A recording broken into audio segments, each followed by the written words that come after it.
सुदीप शर्मा जी, मैनपुरी से। जी, राधे राधे महाराज जी। गुरुदेव, आपके चरणों में कोटि कोटि प्रणाम। गुरुदेव भगवान, ऐसा क्यों होता है जब किसी मार्ग पर चाहे परमार्थ हो या विद्या अध्ययन हो, प्रारंभिक अवस्था में तो उत्साह बहुत होता है, लेकिन कुछ समय बाद वो मार्ग छूटने सा लगता है और उत्साह भी कम हो जाता है। इस वजह से हम परमार्थ या विद्या अध्ययन में असफल हो रहे हैं। कृपया मार्गदर्शन करें महाराज जी, हम किस तरह चलें? 3 गुणों के द्वारा हमारा अंतःकरण संचालित होता है। अंतःकरण, अगर थोड़ा अध्यात्म की बातें सुने होगे तो तुम्हें समझ में आ सकता है।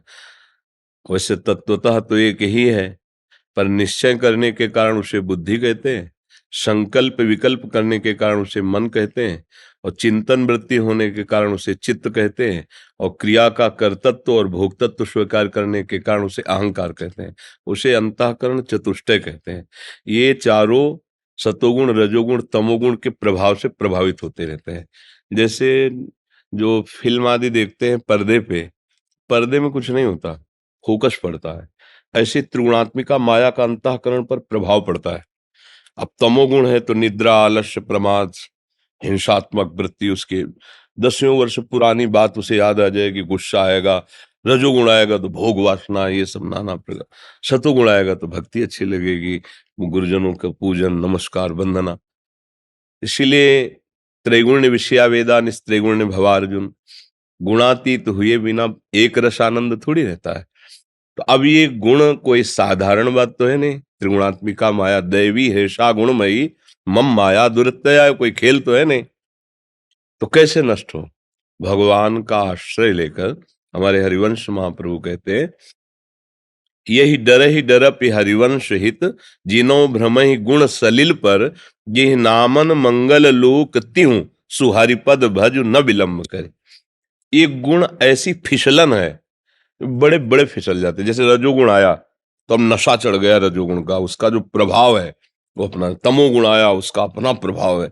सतुगुण आया, उसका। इन तीनों गुणों के प्रभाव से अगर कोई बचा सकता है तो भगवान ने कहा मामे वे प्रपद्यन्ते, या करें जी नामन मंगल लोक त्यों, सुहरिपद भज मामे ये प्रपद्यन्ते माया में ताम तरन्ते। भगवान का आश्रय लेकर यदि हम नाम जब शुरू करें, हमारा शतोगुण जनित वृत्ति बढ़ाने वाला ही आहार होना चाहिए। जैसे प्याज, लहसुन, मांस, मछली, ये सब जो अभक्ष्य पदार्थों में गणना की गई है, वो इसलिए की गई कि तमोगुण को बढ़ाते हैं। बहुत खट्टा, चटपटा, मिर्च, ऐसे सब वो रजोगुण। सात्विक भोजन, भगवत अर्पित भोजन, उसे सतोगुण। तो जैसे कोई कांटा लगे तो कांटे से कांटा को निकाल देते हैं, दोनों फेंक देते हैं। तो सतोगुण से रजोगुण तमोगुण का नाश कर देते हैं, और फिर भगवत भजन के प्रभाव से सतोगुण का भी त्याग कर देते हैं। तो वो त्रिगुणातीत एक रस आनंद में हो जाता है।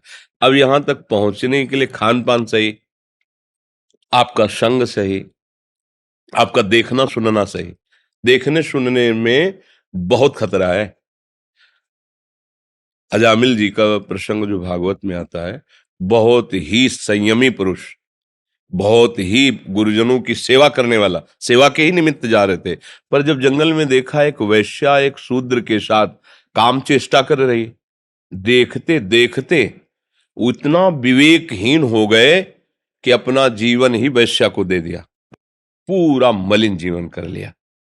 शौवरी जी यहीं जल को स्तंभित करके भजन में विघ्न न पड़े इसलिए, और मछली की मैथुन क्रीड़ा को देखकर, भला मछली में कौन से ऐसे अंग हैं जिनको देखकर काम वेदना जागृत हो, लेकिन भगवान की माया, उनको उन्होंने गौर से देखा। शास्त्र निषेध करता है किसी भी जीव को मैथुन करते हुए नहीं देखना, शास्त्र आदेश करता है, पर वो त्रुटि हुई, जहां आदेश त्रुटि होगी वहीं खतरा हो जाएगा।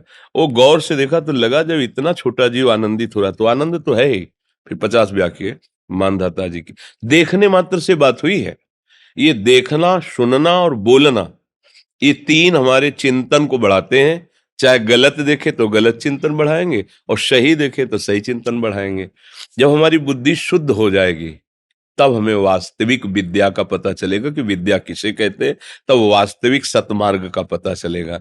कोई तुम्हें गिरा नहीं रहा, कोई तुम्हें घसीट नहीं रहा है। ये लगता है ना कि मैं तो नहीं करना चाहता, लेकिन ऐसा लगता है कोई है जो मुझे जबरदस्ती कर देता है, क्योंकि उसे ही वासना कहते हैं। कोआ मदांधो मदना तुरोवा, जब कोई भी कामना अपने यहाँ रंग दिखाने लगती है तो हमें लगता है हम करना नहीं चाहते, पर बलात् कोई भूत जैसा आता है और मुझसे करवा देता है, हम कैसे आपको बताएं। बस ये जो अज्ञान भरी बात है इसको समझो, कोई भूत नहीं, अंतर में कोई ऐसी शक्ति नहीं जो तुम्हें परास्त कर रही, तुम्हारी स्वीकृति तुम्हें परास्त कर रही। हमने जो देखा, हमने जो सुना, हमने जो भोगा, भोगे हुए भोगों को भोगने की इच्छा का नाम तृष्णा है, सुने और देखे हुए भोगों को भोगने के नाम कामना है। ये कामना और तृष्णा नष्ट किए पूरे जीव चराचर को इसी में फंसाए हुए। भैया बुद्धिमानी है कि हम इससे अपने को बचाए। मन सदैव आकर्षित है प्रकृति की तरफ, मनाकष्टान इंद्रियाणि प्रकृति। जैसे बच्चा है भी, कोई भी कारण नहीं, पर उसे खेलने में रुचि होगी, उसे काखा गगा और 1 2 3 लिखने में अच्छा नहीं लगेगा। मन है आगे बड़ा होगा तो उसे विविध प्रकार के सांसारिक रोचक नाटक देखने में रुचि होगी, भागवत गीता पढ़ने या सुनने में नहीं होगी, क्योंकि स्वाभाविक मनाकष्टान इंद्रियाणि प्रकृति स्थानी कर सती। भगवान कह रहे हैं पानी कहीं भी छोड़ो नीचे ही जाएगा, अगर उसे ऊंचे चढ़ाना है तो यंत्र की जरूरत पड़ेगी। ऐसे ही मन कहीं भी छोड़ो नीचे ही जाएगा, उसे ऊपर चढ़ाना तो मंत्र की जरूरत पड़ेगी। गुरु मंत्र, मंत्र मूलम गुरु वाक्यम, गुरुजनों के महापुरुषों के वाक्यों पर चल दे तो मन ऊपर चढ़ने लगेगा। ऊर्ध्वमूल मधा शाखा मस्वत्थम प्राहुरभ्यम, ये मन परमात्मा की तरफ चल, निहाल हो जाओगे। पर बस ये कहने में तो निहाल होना इतना शब्द लगा, और इसके लिए जन्म जन्म मुनि जतन कराए, इसीलिए प्रयासरत रहना चाहिए। भगवान हमारा प्रयास देखकर रीझ जाएंगे, हमारी सामर्थ्य नहीं कि वहां तक हम पहुंच सके, वो रीझ कर हमारे पास आ जाते हैं। अब न जाने कौन से गुण पर दयानिधि रीझ जाते, कब रीझ जाए, कैसे रीझ जाए, पर इतना जरूर है कि जो सच्चाई से प्रयासरत है उसके प्रयास को देखकर भगवान सफल कर देते हैं कि ये बहुत प्रयासरत है, अब इसका काम पूरा हो जाए, वो करुणा निधान कर दे। तो नाम जप करो, गंदे आचरणों से बचो, गंदे भोजन से बचो, गंदे मित्रों से बचो, फिर तुम्हारा मन थोड़ा पकड़ने लगेगा। जैसे ही मन प्रभु की तरफ जरा सा बढ़ेगा, फिर समझाना नहीं पड़ेगा, वो आनंद खींचने लगता है। मतलब देखो संसार के भ्रमात्मक सुख का कितना बड़ा आकर्षण है कि जो प्राण हमें इतने प्रिय हैं कि और कुछ प्रिय ही नहीं इससे ज्यादा, देह प्राण से प्रिय कछु नहीं। अगर देखो ना बच्चा बच्चियों की जब घटना सुनने को मिलती, वो दोनों आसक्त हो गए, फिर दोनों जहर खा लिए, न देह न प्राण। सोचो, आसक्ति जीव की जरा सी भ्रमित होकर शरीरों में लग गई तो शरीर नष्ट कर दिए, जबकि भ्रमात्मक सुख शास्त्र में दुख योनया कहा गया है। ये जितने सुख हैं ये दुख प्रकट करने वाले हैं। भगवान ने इसका नाम पूरा ऐसे जैसे दुकान लगा के और फिर जनरल स्टोर ऐसे लिख देना, ये मिठाई का, ये औषधालय, ये पुस्तकालय, ऐसे लिखा है दुखालयम अशाश्वतम। पूरे लोग को क्या लिखा है, दुखालयम। यहाँ दुख मिलता है और जो कुछ मिलता है वो सब बिछुड़ने वाला होता है, खरीदो इसमें दुकान में।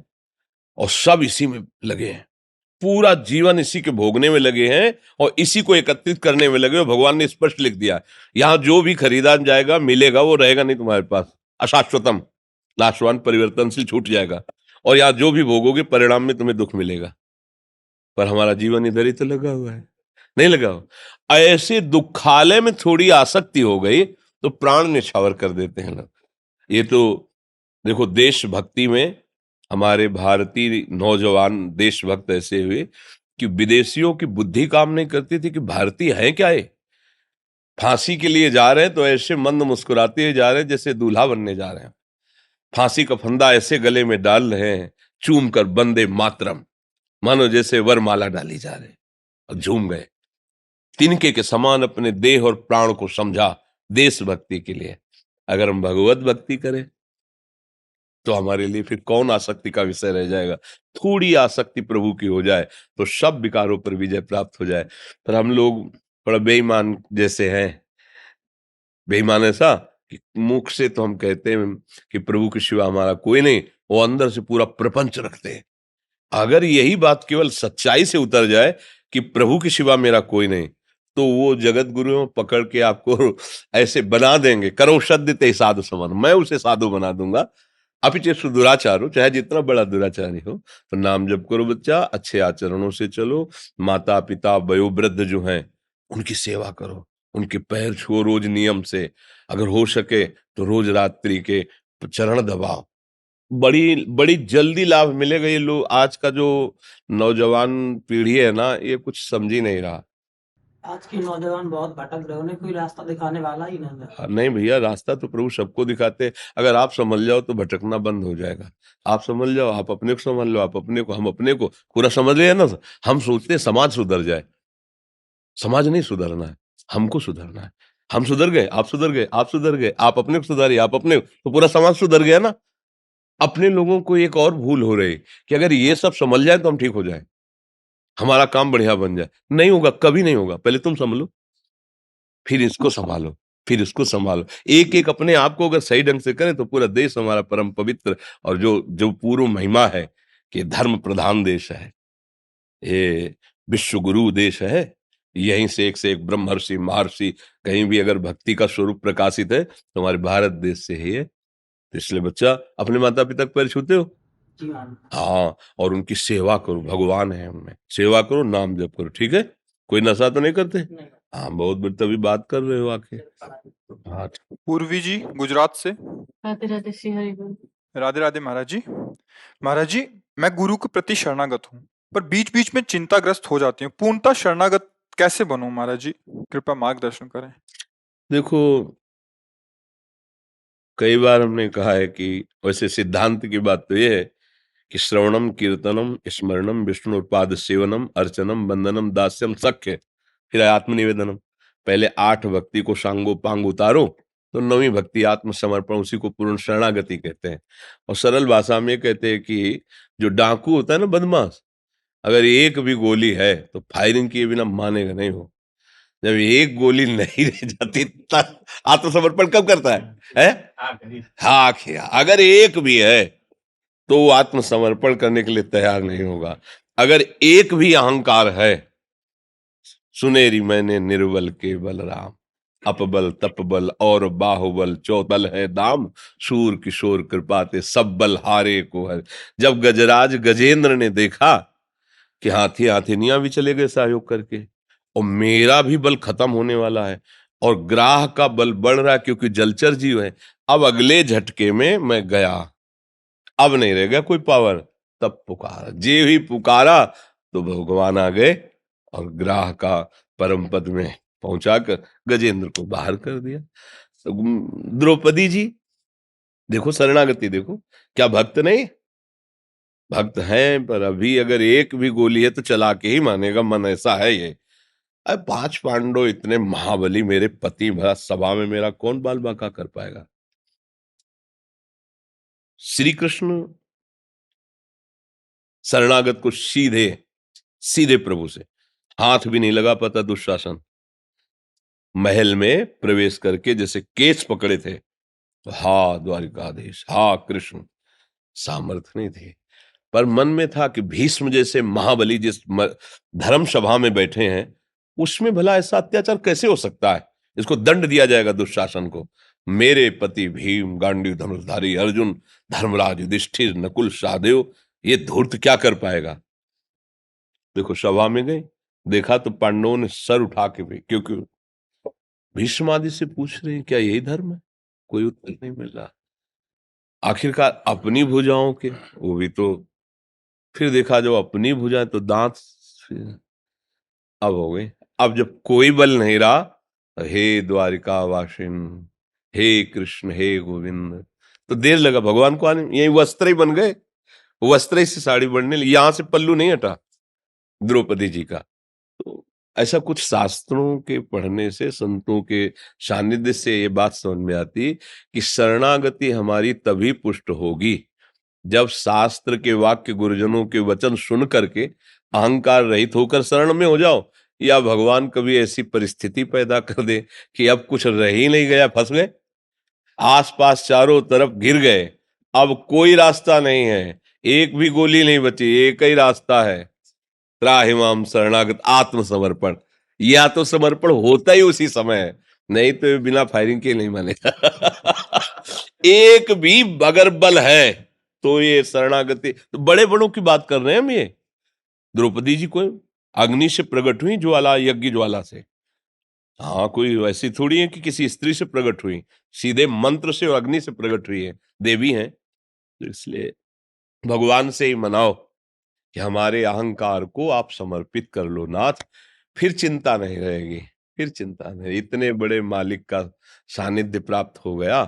देखो, एक आदमी अगर कोई मानो जैसे पदाधिकारी हो हमारे प्रदेश का या देश का, और वो आपसे कह दे कि आज के बाद आप निश्चिंत रहो, किसी भी तरह की आपके पास अव्यवस्था होगी, मैं हूं। वो कभी दोबारा फोन न करे, तुमसे बात न करे, लेकिन तुम फूले फूले घूमोगे और लोगों से कहोगे कि यार वो अमुक जी जो है ना, हमसे हाथ मिलाए, हमसे ऐसा बोले हैं। अब यार क्या परवाह। और भगवान कह रहे हैं योगक्षेमम भाव। देखो हमारी मति, देखो भगवान के वचन पर विश्वास में वो इंसान कभी दोबारा फोन न करे, और हो सकता है अवसर में मैं पहचाने ना, समय नहीं, हिसाब से नहीं मिलने देंगे।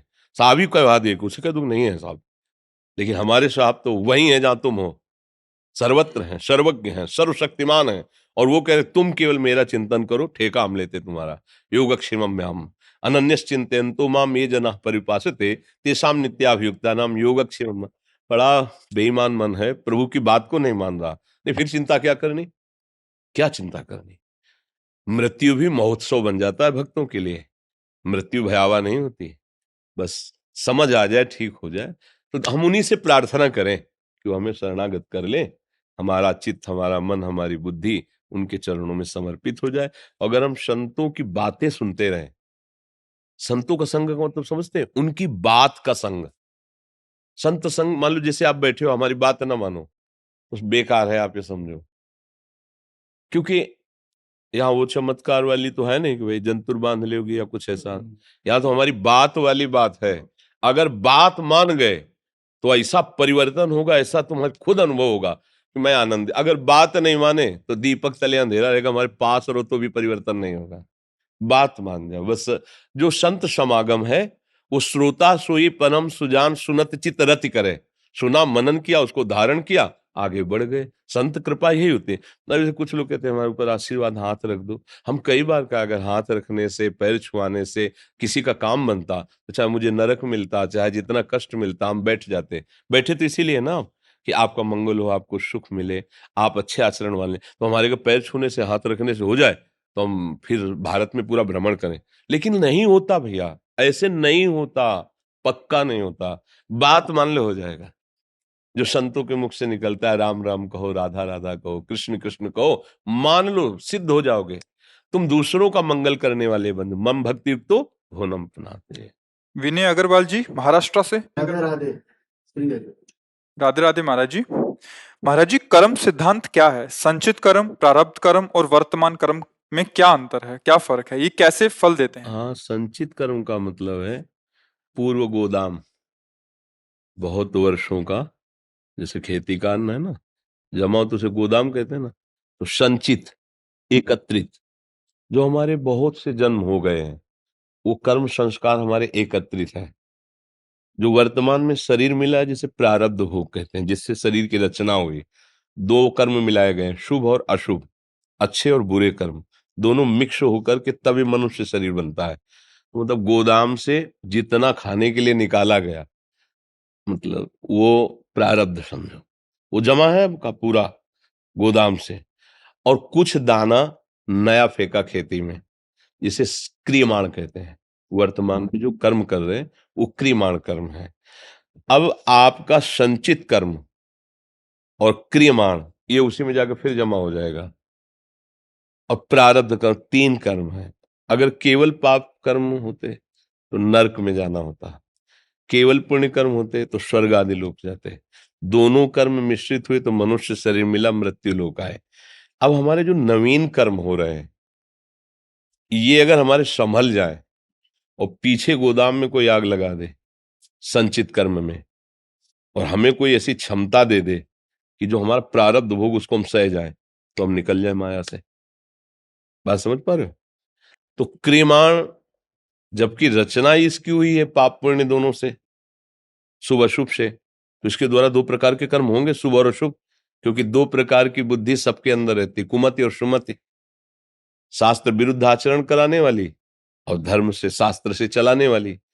तो यदि हमको संत महात्माओं का, सदगुरुदेव का, शास्त्र का सानिध्य मिले और हमारी बुद्धि सुमति हो जाए, शास्त्र विरुद्ध आचरण त्याग दे, तो हम पाप कर्म नहीं करेंगे, शुभ कर्म होंगे। और वो शुभ कर्म हम भगवान को समर्पित कर दें और भगवान की शरण में हो जाए और शुभ कर्म नाम जप करते हुए भगवत समर्पित भाव से करें, तो हमारे संचित भगवान भस्म कर देंगे। कटे कर्म बंधन संसारी, सुख सागर पूरी तति भारी, विधि निषेध श्रृंखला छुड़ावें। जो विधि निषेध के कारण हमारे शुभ अशुभ कर्म हुए थे, जो बहुत जन्मों के जन्म, उनको भगवान भस्म करते हैं। सन्मुख होए जीव मोहि जबहि, जन्म कोटि अघ नाशों तमहि, करोड़ों जन्मों के पाप भगवान। अब ये शरीर प्रारब्ध वो पहले से रच गया, बचपन से लेकर मरण तक का। इसमें जो दुख सुख का संयोग है वो आएगा आपका। अब जो आप साधन भजन करेंगे उससे सहने की सामर्थ्य मिलेगी, वो तो छूट चुका है, वो आके तो लगेगा आके। चाहे देखो बड़े बड़े महात्मा जन है, कैंसर हो जाता है, बड़े कष्ट पाते हैं और जीवन में कोई पाप नहीं किया, तो वो पूर्व का जमा हुआ कर्म है जो इस देह की रचना हो गई थी। जैसे इस देह में गर्भ से ही माँ के वो पॉलिसिस्ट किडनी एक रोग होता है, छोटी छोटी सिस्ट किडनी में होते हैं माँ के गर्भ से ही। 35 वर्ष की अवस्था में उसका प्रकाश हुआ, तो उनका ये वंशानुगत रोग है। ये प्राय 1000 आदमियों में एक को होता है वंशानुगत। अब पूर्व कर्म से ऐसे संयोग बना, ऐसा हुआ और ये कृपा मार्ग में चले, तो इस जन्म का कोई पाप तो है नहीं कि दोनों किडनी फेल हो। अब क्या हुआ कि भजन जो इस मार्ग में उसने सहने के सामर्थ्य दे दी। तो ये जो हमारा वर्तमान का कर्म है भगवत शरण में, और ये भागवती कर्म हो रहा है, और भगवान वो पूर्व के संचित कर्मों को भस्म कर दिए, प्रारब्ध को कैसे प्यार से भोगवा रहे हैं। 2 बजे निकले थे वहां से कुटिया से रात्रि के, और अभी तक चल रहा है। वो तो चर्चा हो रही, तो हम कह रहे हैं कि हमारी किडनी खराब नहीं, तो हमें होश ही नहीं कि हमारी किडनी खराब है।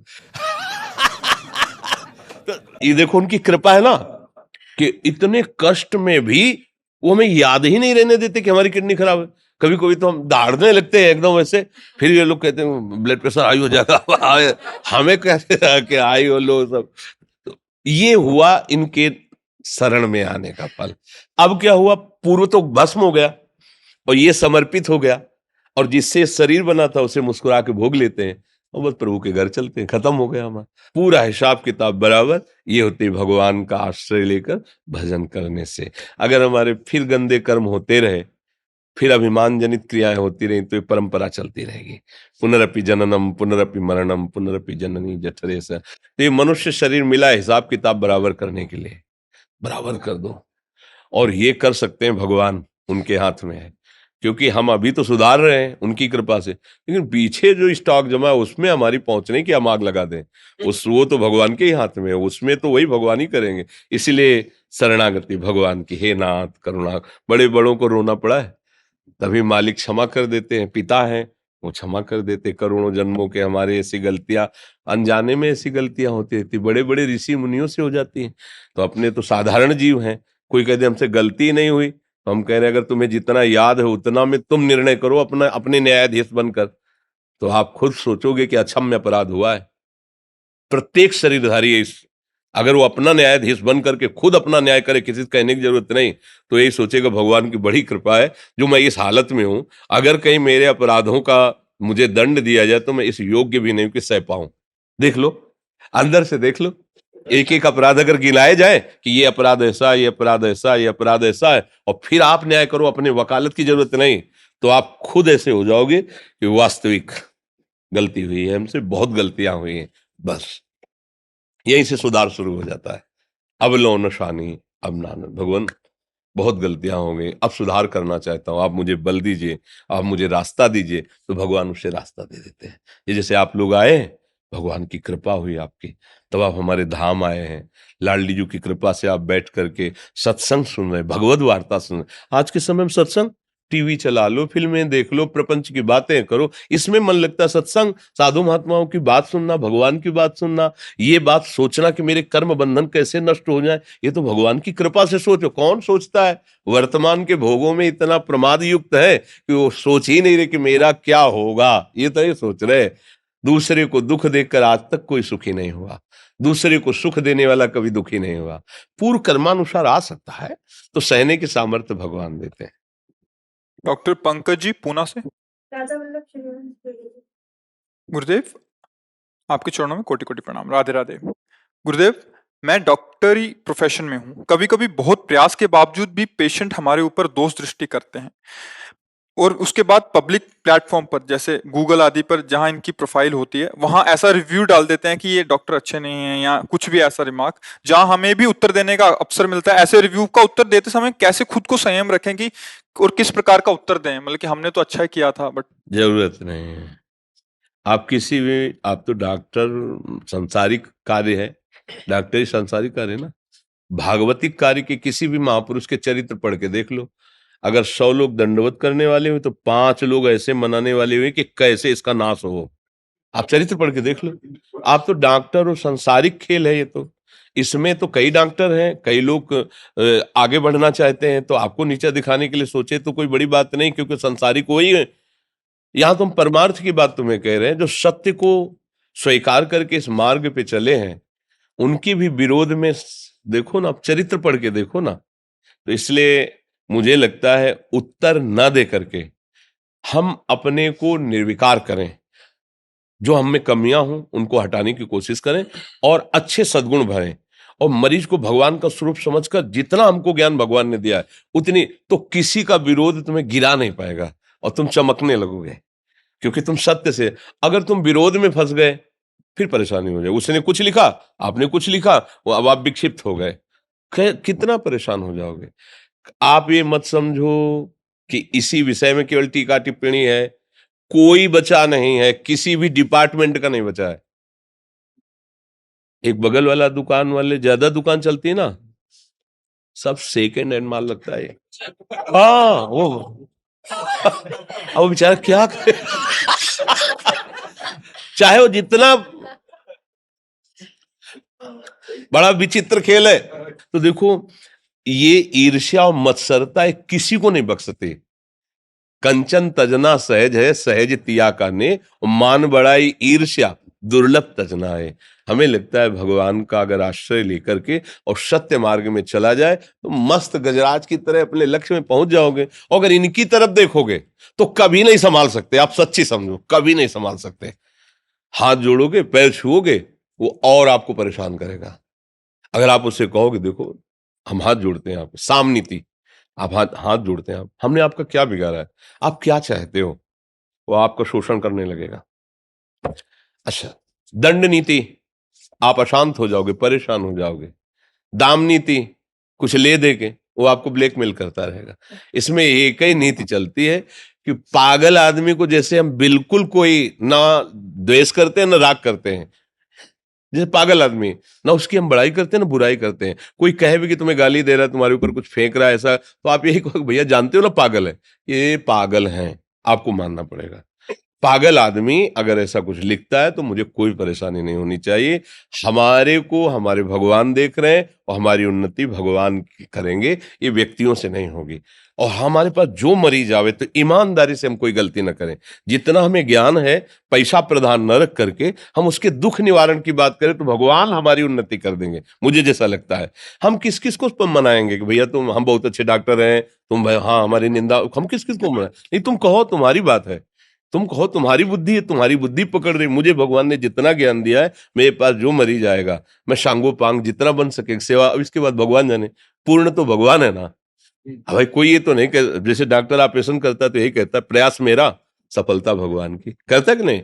बस फिर हमें विरोध भाव में किसका प्रश्न था? हाँ, विरोध भाव में नहीं देखना, ही तो परेशान रहोगे। ये संसार है, कभी चैन से नहीं रहने देगा। तुम ऐसे इनको, क्योंकि रास्ता तो तय ही हो ना जिंदगी का, तो ड्राइविंग तो करनी है ना, बुद्धि के द्वारा चलना है। अब कोई द्वेष करता है, कोई निंदा करता है, कोई बड़ाई करता है, कोई नाना प्रकार के, तो ये सब रोड़े हैं मार्ग के। हमको इनकी तरफ नहीं देखना, उनको भी बचाना है और अपने को भी बचाना है। अगर आप उनकी निंदा करोगी तो उनमें और आप में अंतर क्या रह गया? अगर आप उनकी निंदा नहीं करोगी तो वो एक दिन वास्तविक हृदय से मानेंगे कि आप सुलझे हुए हैं। देखो कहे भले ना कभी, लेकिन हृदय से मान जाएगा कि सुलझा हुआ व्यक्ति, तो मैंने सैकड़ों बार इसकी निंदा की लेकिन कुछ बोला नहीं। और ऐसा थोड़ी कि आप अनाथ हो, भगवान तो है ही ना। अगर ऐसा ना हो कि भगवान, कोई भगवान नहीं, तो सारी सृष्टि को ऐसे लोग हैं कि काट दे, लेकिन वो उसी को काट पाते हैं जिसका प्रारब्ध उनसे जुड़ा हुआ है। सबको नहीं काट पाते, हाँ उसी को वो काटेंगे जिसका प्रारब्ध जुड़ा हुआ है। संयोग कई जन्मों का विधान हो तो ऐसा होता है जी। धन्यवाद धन्यवाद। मुझे वो आपने पकड़ दिया था। हाँ धन्यवाद धन्यवाद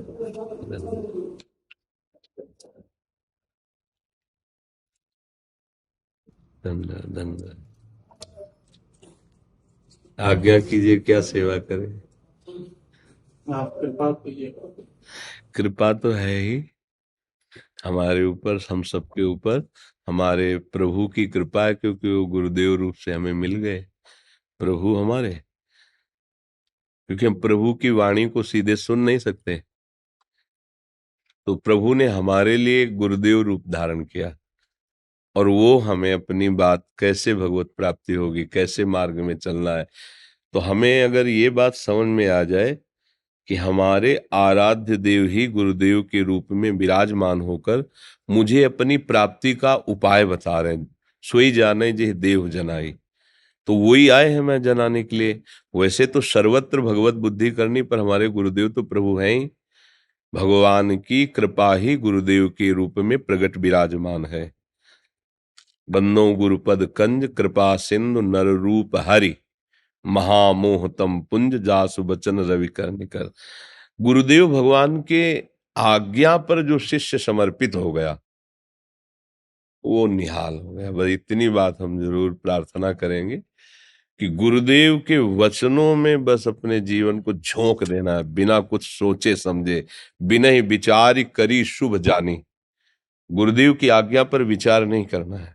गुरुदेव जो आज्ञा कर रहे हैं, श्रद्धा और विश्वास उसे ही कहते हैं कि बिना विचार के वैसे ही हम चल दें, तो हम अहंकार रहित होकर प्रिया प्रीतम के प्रेम के अधिकारी हो जाएंगे। बिना गुरुदेव की कृपा के अहम नष्ट नहीं होता। अहम बिना नष्ट हुए प्रभु का प्रेम अनुभव में नहीं आता। और जब तक अहंकार होता है तब तक प्रेम नहीं, दैन्य में प्रेम होता है। तो अहंकार नष्ट करने का कोई साधन नहीं, क्योंकि जो साधन करो उसी से पुष्ट होने लगता है।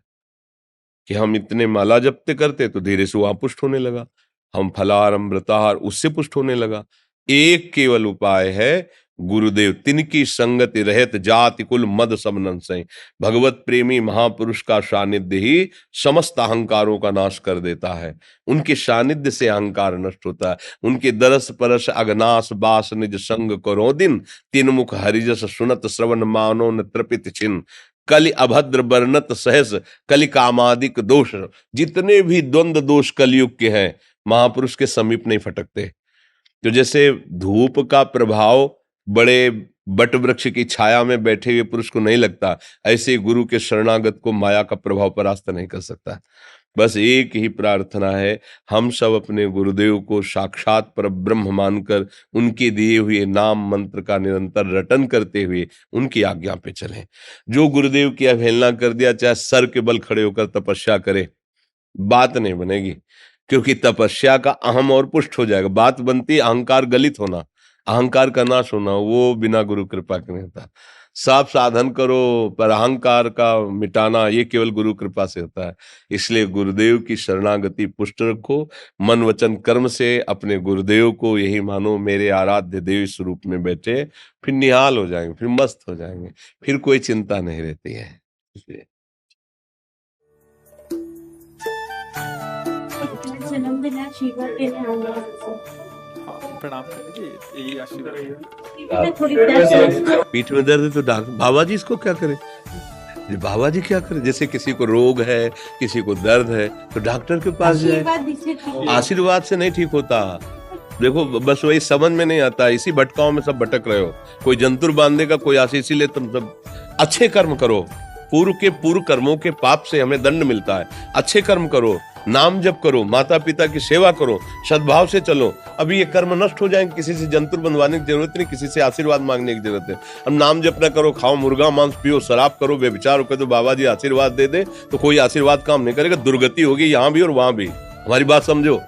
जरूर बुरा लगता है, सत्य विषय बुरा लगता है, पर अगर बच्चा सावधान हो जाओगे तो सुखी हो जाओगे। कोई भी हो, हम किसी एक के लिए बात नहीं करते, सबके लिए करते हैं। सब भागते हैं इस बात में कि बाबा जी आशीर्वाद दे, रोग रहित हो जाओ। कभी नहीं होगा, कभी नहीं होगा। तुम्हारे आचरण ठीक होंगे तब तुम्हारा सब काम बनेगा। हाँ देखो ना, खा रहे हैं जीवों को उबाल उबाल करके मांस, पी रहे हैं शराब, कर रहे हैं बेविचार, बुद्धि भ्रष्ट होगी और नष्ट होना पड़ेगा, क्योंकि आचरण गलत है। कोई आशीर्वाद किसी का काम नहीं करेगा।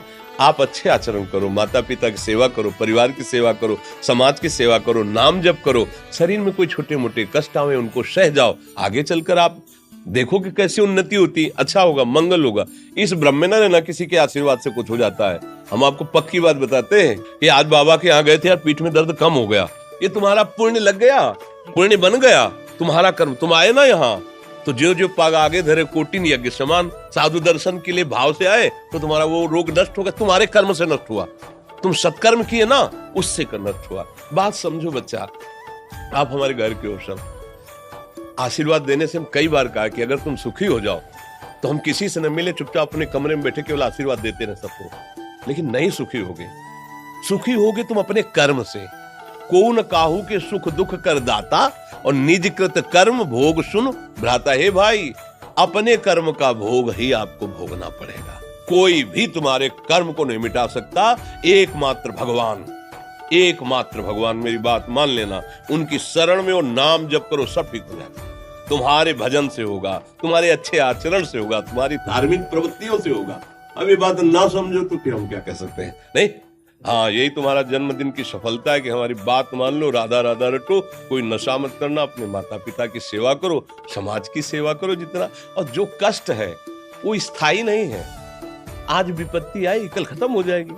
अभी दिन है, फिर रात आ जाएगा, रात है तो दिन आ जाएगा। ये क्रम चलता रहता है, हमें निराश नहीं होना। सूरवीर योद्धा की तरह हमें जीना है यार, कायर की तरह नहीं जीना है।